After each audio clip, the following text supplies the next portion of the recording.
Good to see you in this film. Thank you, Gail. Tell me a little bit about just the making of the film and your concerns going into it.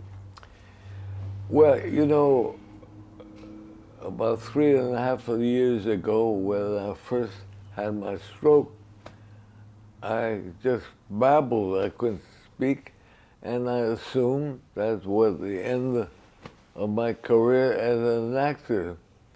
But then I had made 82 pictures, and I said, well, maybe that's it.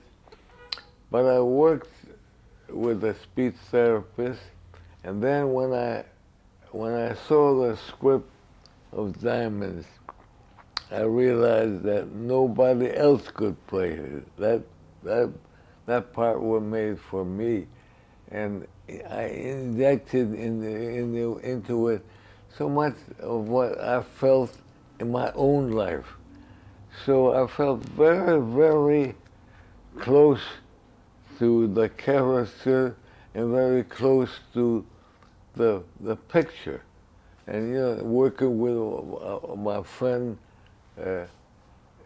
McCall and working with my friend Dan Aykroyd, it was really something very, very special in my life.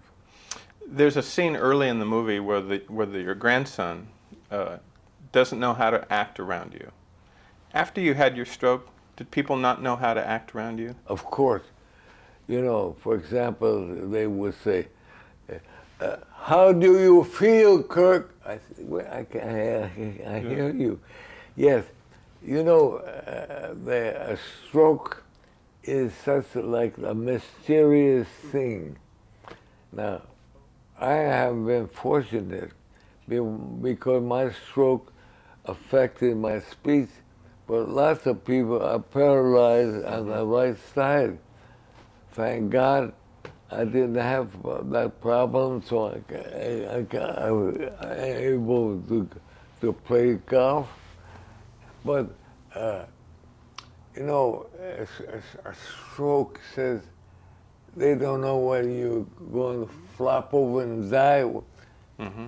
So people have to, but I always put people at ease because I make jokes. I would tell them when before I had my stroke, I said Michael and I were working on a picture we were going to do. Then I had my stroke, and Michael was dead. Don't worry, we work with your speech therapist, and then we'll do the movie.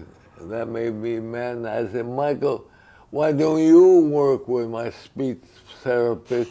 And then when you talk like I talk, we'll make the movie.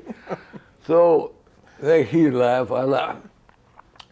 So as long as you have a sense of humor and you don't give up, you can survive. Man, and that's the message to a lot of people who are going through what you've been through. Yes, and I hope that I'm going to give a speech in San Francisco at the Speech Pathologists Convention, because I want to thank them for the work that they do, and I want people in general to know more about strokes and how to deal with it. Absolutely. Nice to see you.